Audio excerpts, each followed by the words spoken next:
Hello, my name is Malik Abbas Dab. Welcome to UPfront. I am sitting in for your regular host, Raymond Aqua. On UPfront, we ask all the critical questions and elicit answers for you.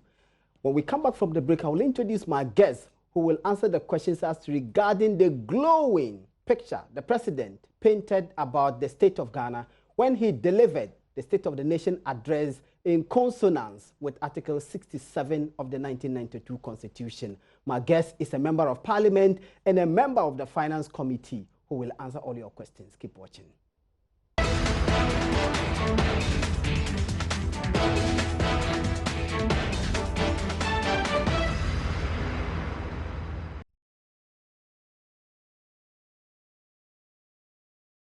You're welcome by you're watching UPfront, and today we are discussing the State of the Nation address submitted or presented to Parliament by the President, a constitutional mandate he executed today. My guest is a member of Parliament for Bantama, who is also a member of the Finance Committee of Parliament. Honorable Daniel Abuaji is my guest.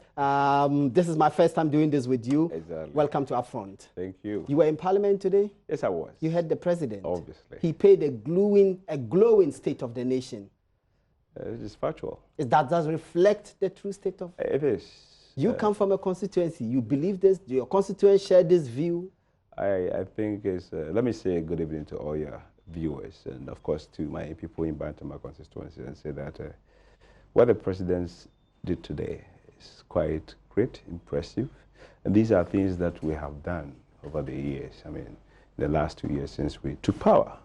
And so, for me, if you look at where we started from and how far we've come, I think it's quite great. Not because I belong to MPP per se, but it's because the President has really delivered and continues to deliver. Great. What is great? It's only you who see this greatness as you talk about. What is great, my brother, is the fact that some 26 months ago, or if not more, I think probably 27 months ago, up until 2016, Ghana was in crisis of instability. And today it is not? We're not. The examples are everywhere. I will also be able to tell you. You have a spiraling currency. I'll also be able to tell you what is it that we have done to substantiate the fact your vice president gave lectures and lectures. We'll come to that. And gave measures of dealing with the currency. I think for the sake of your viewers, you need to give me a chance to be able to explain to you why I say certain things I say. Absolutely. So we came from a point of instability almost everywhere you look. Microeconomic indicators pointing to the wrong direction. All right, looking at inflation, 15.4, looking at GDP growth rate, that was about 3%, old series. Looking at policy rate, that was about 25.5%, and debt to GDP well over 70%, and stuff like that. GDP about almost debt to GDP ratio of about 9.1% in terms of budget deficit. That is where we were. The description of the IMF, which helped our friends in the old administration, the NDC government, which sometimes I describe as Daniel administration, is because the IMF in April 2015 described the situation that we were in as the fact that all the economic indicators, things that are used to measure the strength and the health of a country's economy, are pointing to the wrong direction. At the end of 2017, 1 year after we have been in power, or come to power, the narrative changed. They say to you that the results you witnessed in 2017 were as a result of policies that they put in place, which brought about those results that you are so proud of. The numbers that you see, if it happened in 2017, I think you want to take credit for it. Are you still going to accredit them or credit them for what is happening in 2018? Because it takes effort, energy, plans, determinations to be able to sustain which we did in 2017. So that can be debated.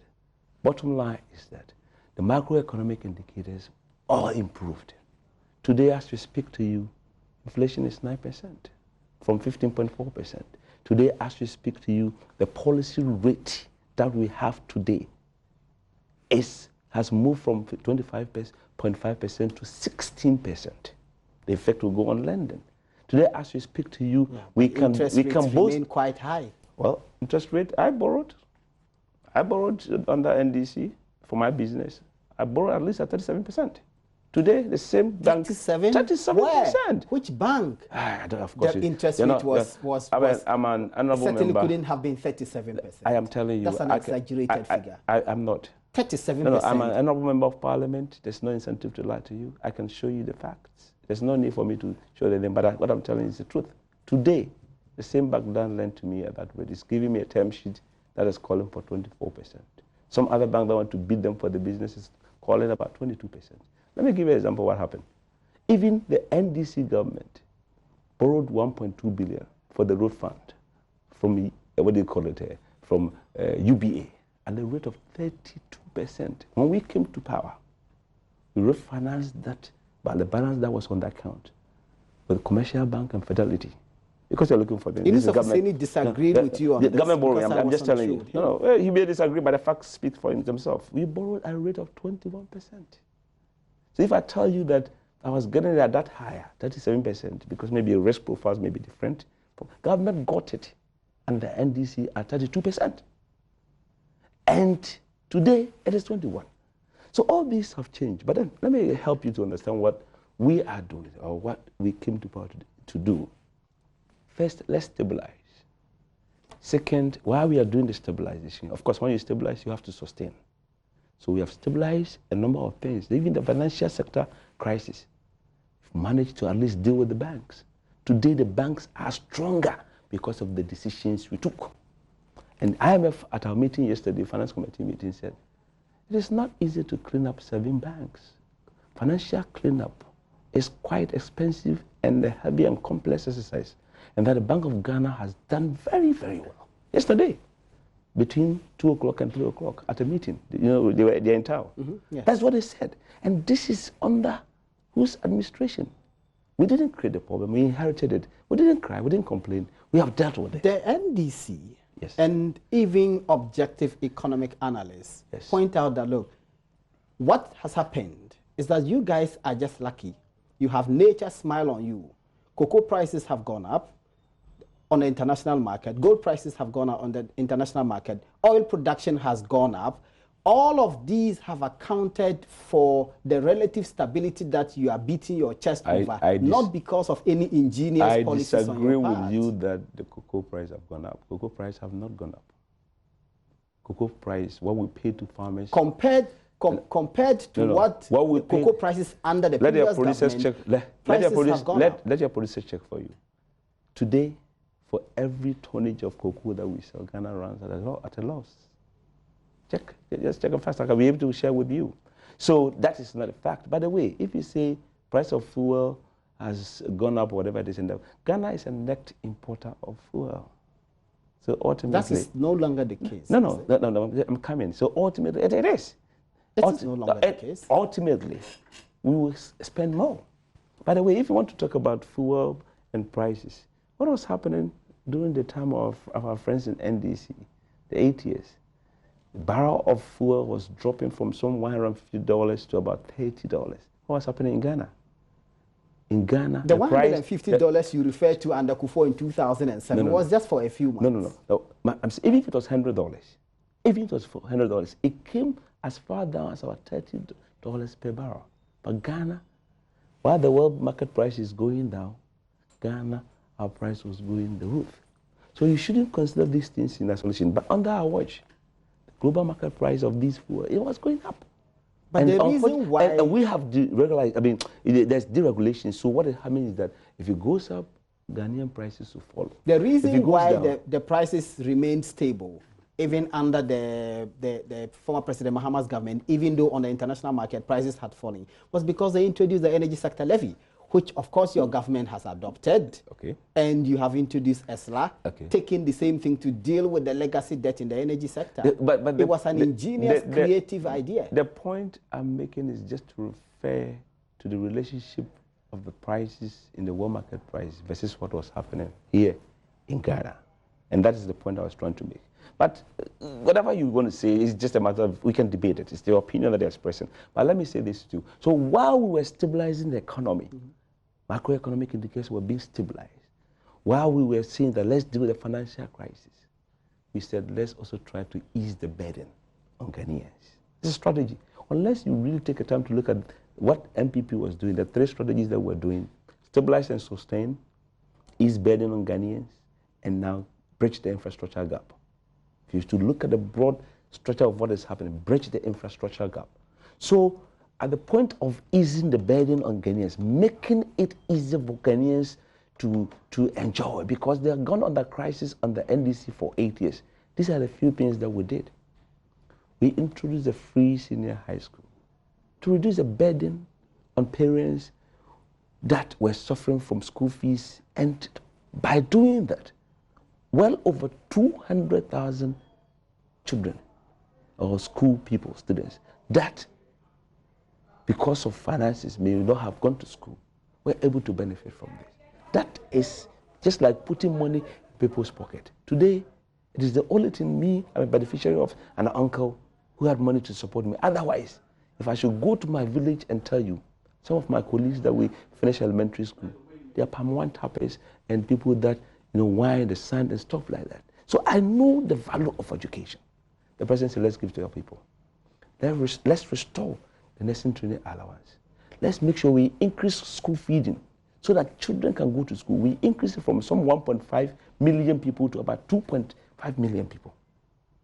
That is a relief. Government said, you know what, for businesses, let me make sure that at least we can avoid and just abolish the nuisance taxes. And we did 17 of them.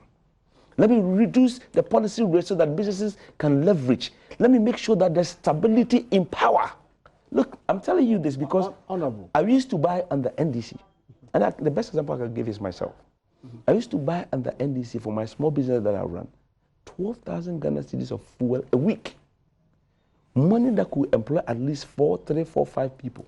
Today, I don't do that. On top of that, the government said, let me give relief to businesses and people. Electricity reduction. And to end it all, he said, you know what? We have so much unemployment in the country.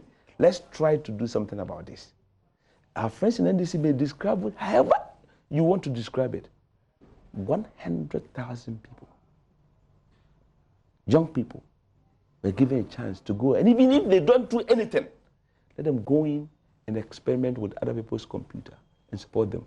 They will learn organizational skills. They will learn communication skills. They will learn interpersonal skills. And if they jump from that point on. What do you say to those who see some of these policies, quite frankly, are just populist ideas that will not contribute in any significant manner to the growth of the economy? So you take NAPCO. Yes. You have 100,000 people. The president mentioned 107,000 today in the State of the Nation address. So 107,000 people. And you send some of these people to the GRA to help with the collection of revenues. Sure. You send, and yet last year you were unable to meet your revenue target. There was actually a shortfall by 2 billion Ghana cedis. The previous year was the same thing. There was a 3 billion shortfall in revenue target.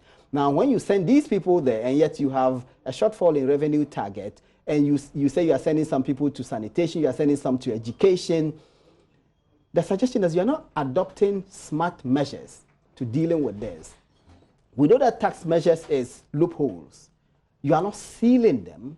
You are just throwing more people to the problem, which won't solve it.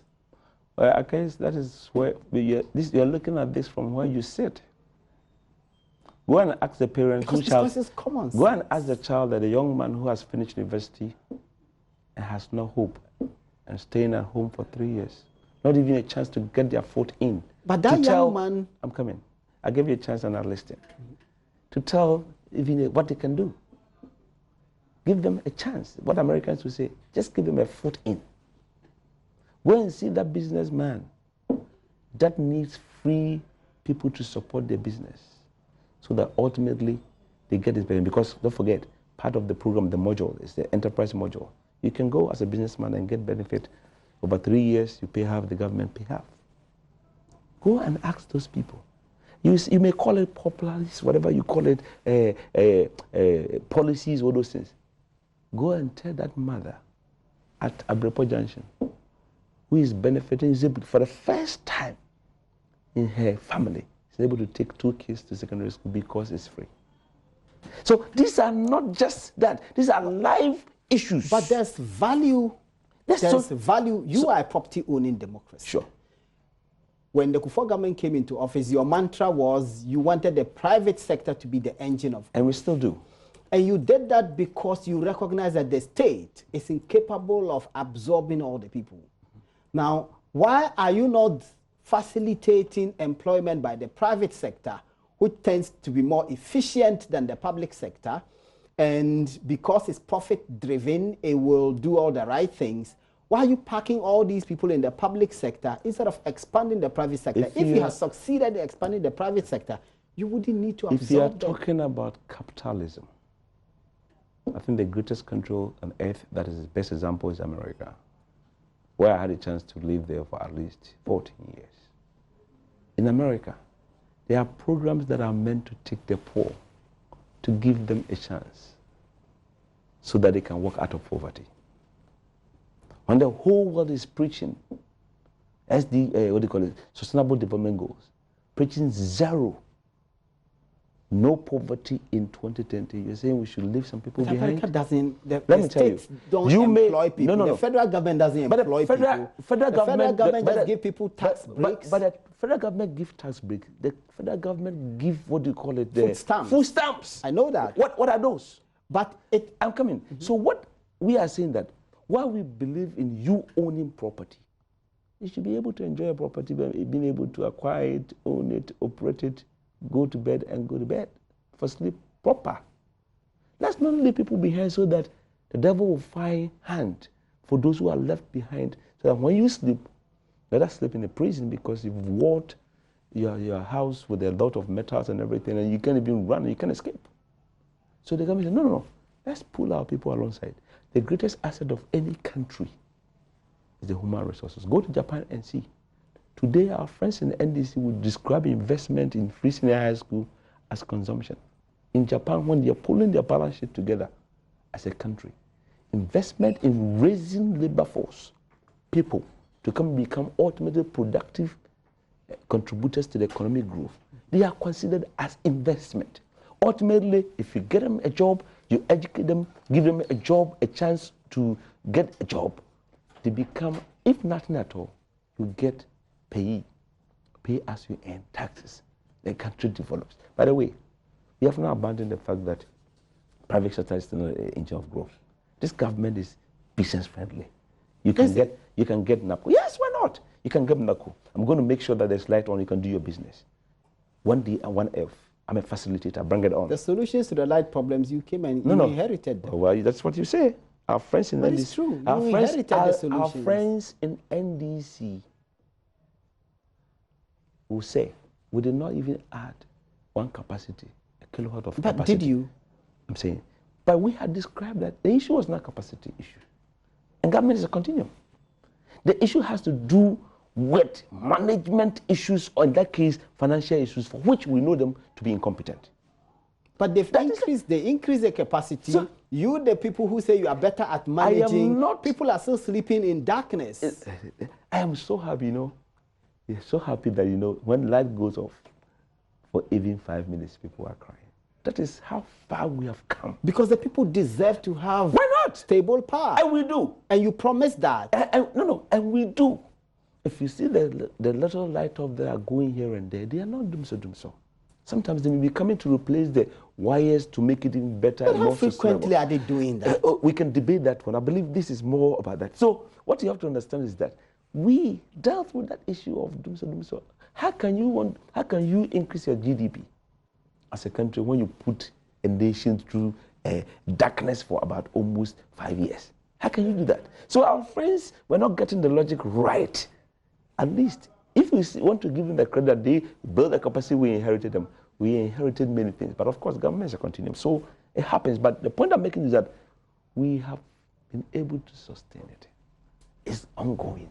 You and I, today when I'm going home, I'm not thinking about going to sleep in a hotel, because those times I remember, sometimes if you don't go and sleep in a hotel where you can get generator-powered electricity, you may not be able to sleep. You go to work and you cannot perform.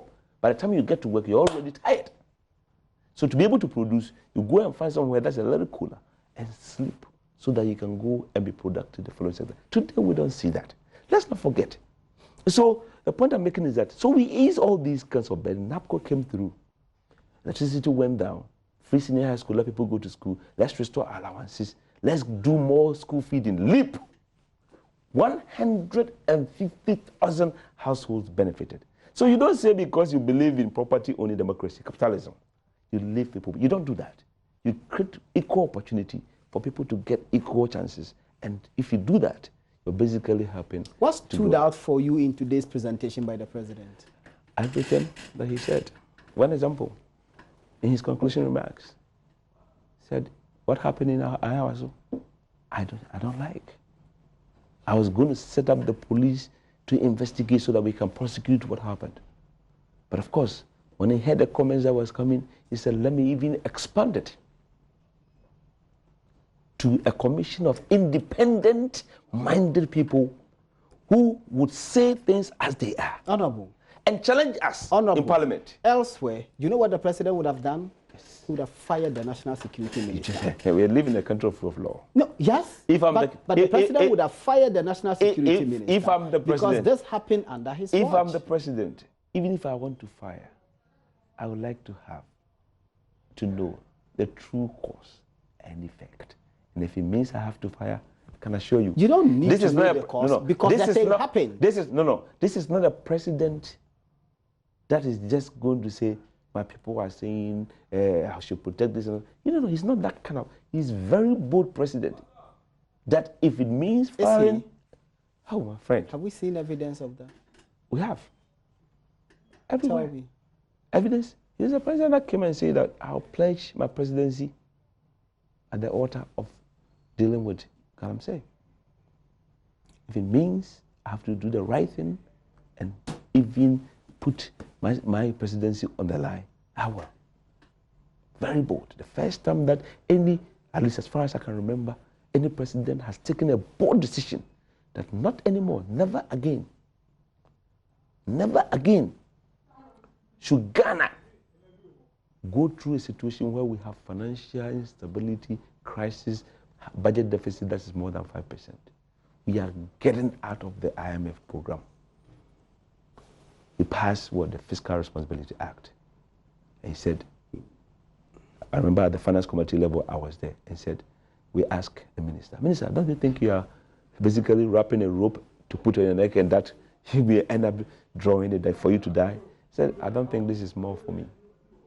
Maybe for the future generation. But we don't want a situation where we manage our finances recklessly and we end up going to IMF for policy credibility. Why are we citing the passage of a law as an achievement? It is an achievement. It is not, because we know our history that many times we have fine laws, we find a way to circumvent them. The problems that the laws were supposed to solve, they never get solved.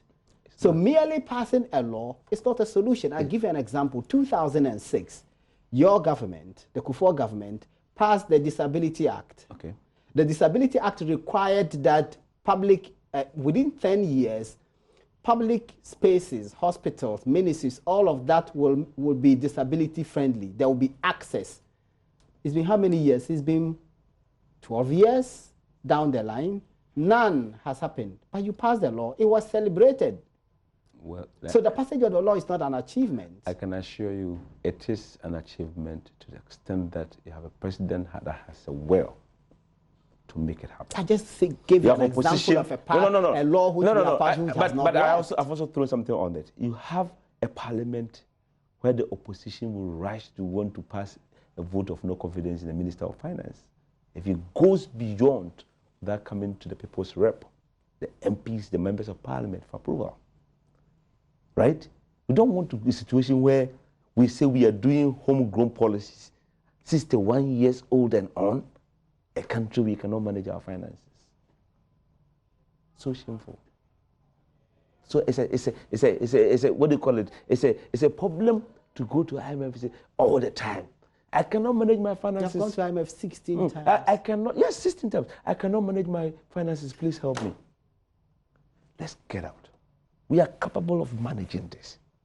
So, effective now, nobody goes past 5% without coming to Parliament for approval.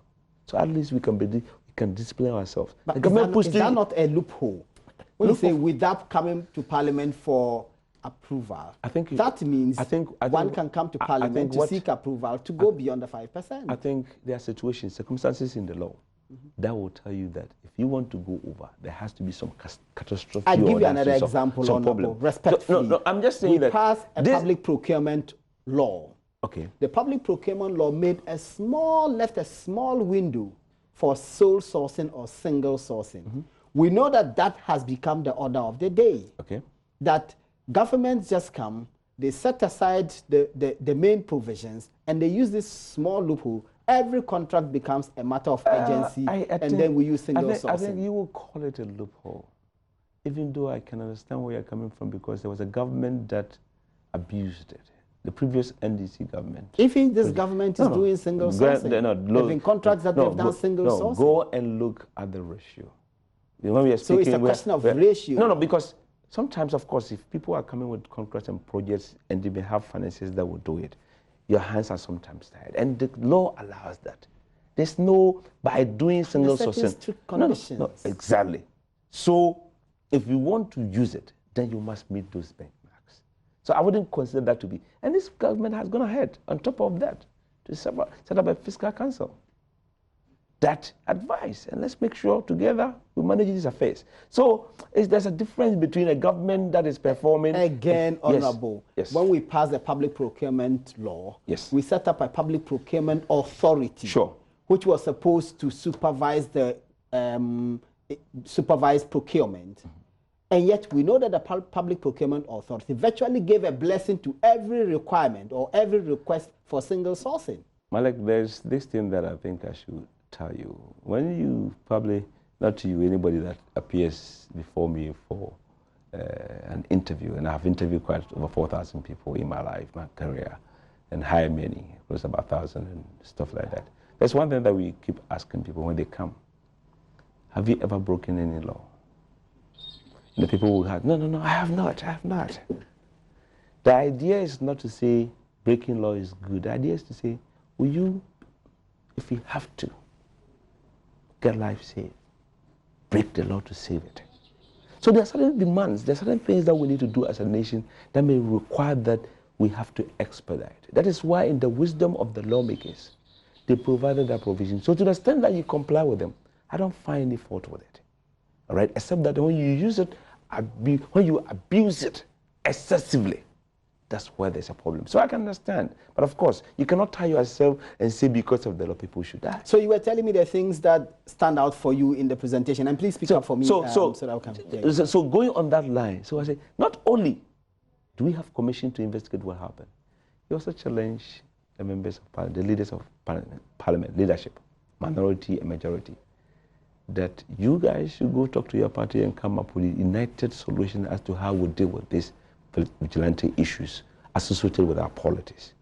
And if you don't do, I'll bring a law in this house to make it happen. I believe that was fantastic. That was a president that says that this is an issue we should be able to find a way to deal with. Otherwise, it's going to kill all of us. That was fantastic. His conclusion was great for me. So but they are just words. No, I'll give you an example. Again, in your own backyard, Honorable, in your own backyard. In 2017, sure, the president, in the aftermath of the elections and all the takeovers by party people affiliated to your party who called themselves Delta Forces and Invincible Forces and all of that, the president came to Kumasi. He went to Menchia. The Asante Hini himself raised these issues with him. He gave the assurance that the government will not tolerate this. The moment he left Kumasi, the very next day, Delta Forces went to remove the Ashanti Regional Security Coordinator. In the aftermath of all of that, they went and stormed a court of law. They desecrated a court of law. Absolutely nothing significant happened. And what did we do? You said, what did you do? It is your measure. I didn't tell the judge or whoever ruled over the case to give them the punishment that was given to them. Maybe their law was too good and made a good case to say that probably. But the Attorney General the representative of the Attorney General in comments actually entered and only prosecuted in one of the aspects of the case. When that incident happened, all of us all of us, I remember, condemned it.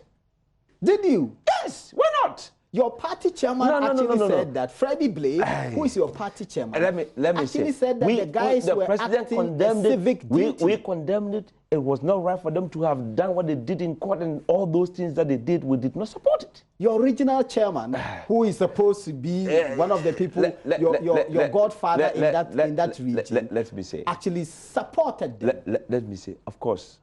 Like I said, one of your major financiers, those times I remember, I remember somebody had asked me, do you guys know these people? I said, to be honest with you, you could not deny them. Maybe some of them, they went overboard. What they did were wrong. But as far as I know, in Bantama, there are a few of the people that were there during the election. They were just there to protect the ballot box, no gun, no nothing. Protect it from who? Is that their job? Malik. Don't you have a police? Malik, let's not behave. Let's be factual. Let's be honest with each other. Let's not behave that we have gone through elections where people have come to, have taken... That was in the past. We think it's the past. In Legon, I was there. I was an election observer in front of Legon Hall. I was there when two people came on motorbike and rode in front of the EC to the point that if they didn't take care, they were going to be run over. I was there. In fact, to be honest with you, I wanted to use my camera to capture the scene. I was there. It's nothing of the past. So we are trying to deal with the issue that if we don't take care, it's going to hurt all of us ultimately. Look at what happened in Kumasi. And my condolences to the family that lost one because the Hawk people has gone to shoot. 6 gunshots. It's not good. So it is important that the president... Adams Mahama's case in Bolga. Okay. We are not trying to equalize. That's not the idea. I'm just citing incidents of this nature. Exactly. And those people have been prosecuted. As far as that it's taking too long. Well, it's not me. It's our court system. It is not me. We've done nothing to stop it or slow it down. It's the court system. And that is why the president was also saying that we have to find a way to try to support the court system where they can have good infrastructure, proper systems, and maybe, who knows? There are the people that tell us that the wheels of justice grind slowly, right? So I don't know how we're going to do it, but at least they have been prosecuted, right? So this is an issue that you don't go and start somewhere and say, boot for boot. It's not right. It's all nice for the president to come give the State of the Nation address and say, I don't support this, I condemn it, and he has said that previously, right from the day the election results were declared. He kept saying, let's let the party people celebrate in moderation. Nobody listened. They were taking over stuff. Your party chairman endorsed it. Your regional chairman endorsed some of the actions. At various levels of your party, Malik, you endorsed them. Even this morning, on the Super Morning Show, I was there with your communications director, Yabuabina Samoa. He did not want to openly say that we will disband these groups. Malik, let me say this. The president, in his wisdom, has challenged the leadership in parliament to bring something. And he said, if nothing happens, he'll come to the house. What kind of law can the president Let me also say something. I don't know what kind of law he'll bring. Hopefully, he'll be able to pick up some lessons from... But you are in parliament. No, he'll be able to bring up some... pick up some, some recommendations that the committee may end up bringing and probably add to it to the point that this is something that we don't want. Let's see what it brings, and then we all have a chance to interrogate it. But let me say this, that you keep saying, repeating that President Akufo-Addo is not an ordinary president. He means what he says and says what he means. So I do not want to do that to what he says. I have no reason to doubt him. I have just cited examples when he made a commitment. Do you also remember? For me, he's been quite frank, truthful, bold, honest. He does not run away from when he has to deal with tough and major issues. He doesn't.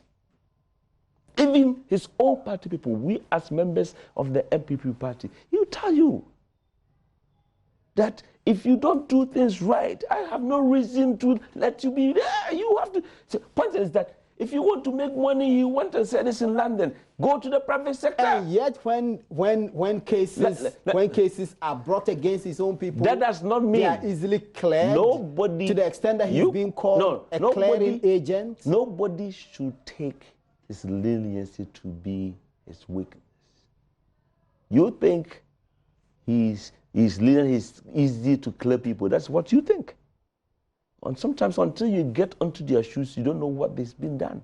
And we are not going to say because the president is being honest and bold and he says what he means and means what he says, you're just going to sit down. It's also interesting. I'm coming. You're also going to sit down for the opposition to just push you from any corner and say, fire, fire, fire. It's not opposition. Some of the stories are stories that media houses carry. I'll give you an example. So the chief executive of the National Lotteries Authority, Osei Amiao. Sure. Osei Amiao is cited for taking up a contract. His company's policy prohibits him from signing any contract or approving a contract without board approval, any contract that is more than 100,000 Ghana cedis. So the company decides that they are going to buy items for staff during the Christmas. Then they break a contract down, a contract to supply rice and oil and tomato and all of that. Then they break the contract down into 11 contracts. And all 11 contracts are awarded to his sister-in-law's company. There cannot be any evidence of a questionable dealing than that. But the president has done absolutely nothing. Malik, who is government? Because the Public Procurement Authority actually prohibits you from breaking down a contract like that. Who is government? Who is government? You and I. And to a citizen? So I should sue him. Listen. When the president appointed him, hold on. When the president was voted by the Ghanaian people. When the president calls for us to be citizens, I don't know all the facts. That is why when we tell the story, we expect him to act. I don't know all the facts of the case. When the president tells us to be citizens, it does not end up in complaining about rules, discovery of issues like the one you have just described. It doesn't end there. What do we tell our friends in Occupy Ghana? By what they did today, the Auditor General feels more empowered. If nothing at all, 67 million Ghana cedis. I'm coming. 67 million Ghana cedis has been recovered. This is what was initiated by our own friend, our big brother, Ace Ankuma, and his what? Colleagues. Occupy Ghana. You are a citizen. All I will say is that be a citizen. Honorable, I have a president who tells me that he will not countenance any attempt by his appointees to make money in government. That's what he has said. Good. I am entitled to believe that my president will live by his word. When I cite wrongdoing, and this wrongdoing is not denied by his appointee, I do not expect the president to say, well, go to court.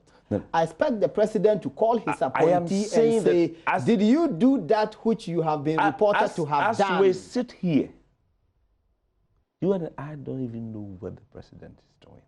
About the case you're just reporting. We don't. All I know is that the man is still in office. But if you think, maybe probably for all you know, some investigation is going on. But if you are so convinced about the facts and the evidence you have, I think you will be a great citizen of Ghana if you take up this cause. I do not have power as a citizen. No single individual has any power to bring a criminal case against them. The only person under the Constitution who can bring prosecutions against people is the Attorney General. Listen to the point I'm making. Individuals cannot bring criminal charges against fellow citizens. Individuals can go to court also and say that I think that this law has been flouted. No, you can't do that. Why not? No, you can't. The law does not permit you to bring... I'm not expecting the law. The law does not permit private citizens to bring criminal cases against people. I don't know the chief prosecutor is Attorney General. I don't know how far you've sent this case. Have you sent it to the government? Have you officially said that, I'm not able to take it? My job is to report. Okay, no. And the president and the government is supposed to act. Go a step further. Drop the president a letter. Drop the Attorney General a letter. Report the person to the Office of Special Prosecutor. Report the person to Yoko. These are opportunities for all of us to be citizens. Honorable, on that note, we have to take a short break. Not a problem. My guest is Daniel Abuaji. He's a member of Parliament for Bantam, a member of the Finance Committee of Parliament. We are having a lively discussion on Upfront, and we are discussing the President's State of the Nation address. Keep watching. We will be back. Welcome back. You're watching Upfront. My guest is Mr. Daniel Abuaji, the Honorable Member of Parliament for Bantama. He holds other positions in Parliament, a tough but quiet spokesperson for the government.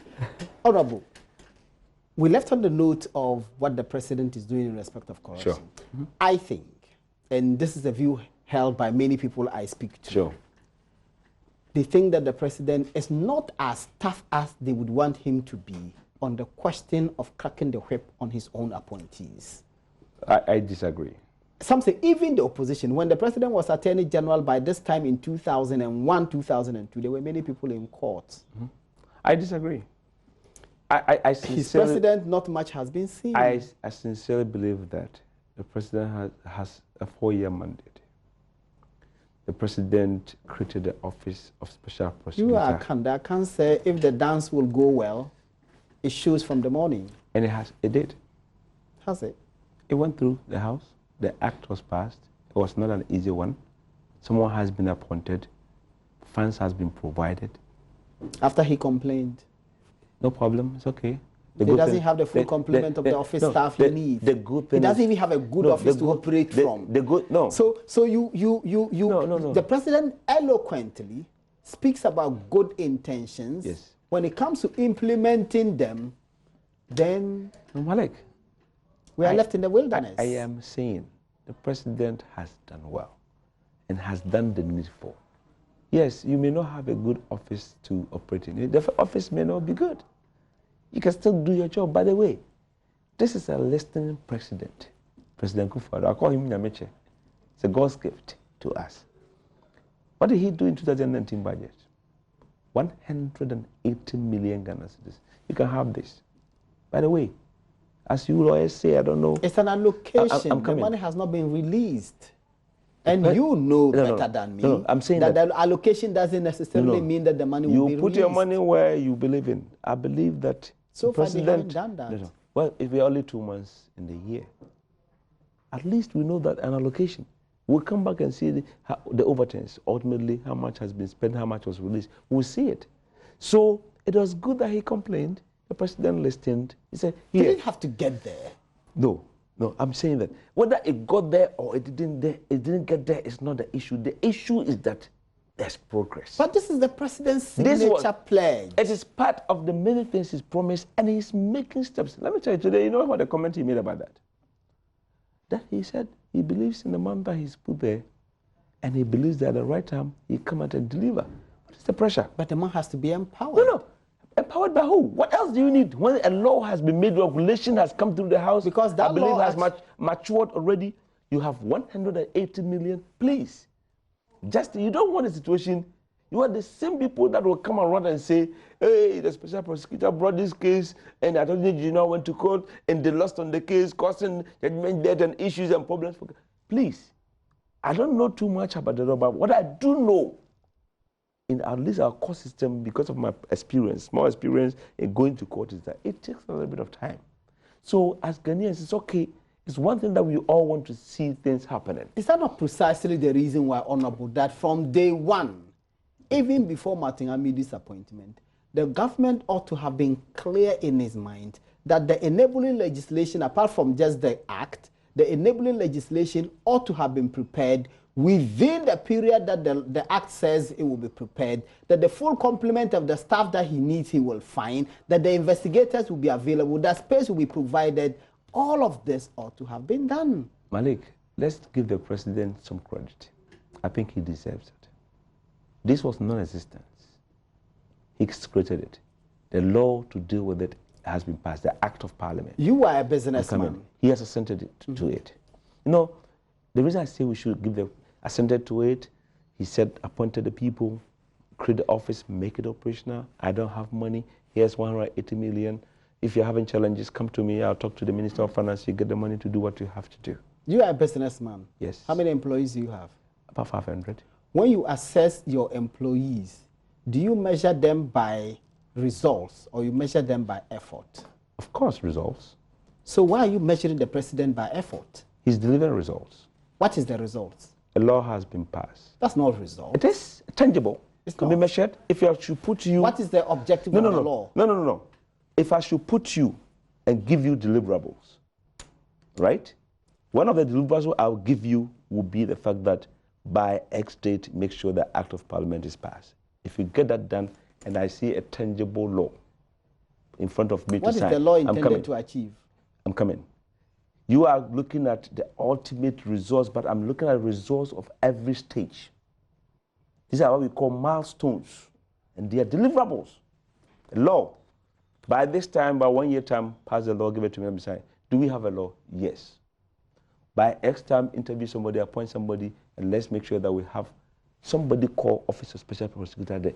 The person is Honorable Martin Amidu. Delivered. Make sure that the regulation has gone through Parliament and it passes, matures, and after 21 days, make sure we have it. 21 days are mature. Do you have something to show for me? Yes. Make sure there's an office. When I come to visit, I need to see an office that is operational with computers, lights on, everything. Do we have one? Yes. So these are various deliverables based on how you look. It is not that it's an event, it's a process. So now we ultimately going to say, okay, from now on, you are getting cases, they are coming as input. Maybe you have a monthly target or you have a quarterly target of delivering or working on S cases per month. That could also be deliverable. But so in terms of saying that I do not believe in effort, I sincerely believe that performance is equal to results. I think the president has all these tangible results to show. But Amidu has pointed out that some appointees of the president are trying to frustrate the president's objective. It's great. Of fighting corruption. Let me say, it's great. Does that worry you? No, it's great. Bring it on. I appointed you to run this office. Are you having challenges? Yes. What is it? It's your people. What are they doing? Write it. Let me know what the issue is. Do you know if you consider those things to be weaknesses, there are opportunity for improvements? So bring it on. And if you bring them on, I am not able to give you. You can go out and tell everybody. So all those challenges that he sees, depending on where they are coming from, I consider them to be opportunity for improvement. And that we can turn those weaknesses, if you consider them to be so, into opportunities or even strength and deal with it from that point. So you spoke about education, you spoke about militialism, you spoke about the fight against corruption. Sure. Let's talk about transportation. Good.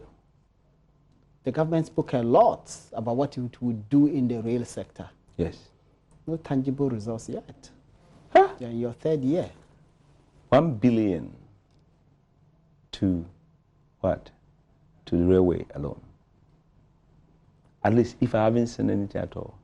I'm a member of the Road and Transport Committee. I've gone to Kojokrom to inspect. I've seen trains run Tema to Accra. I've seen a lot of the work But that Tema to Accra used to run.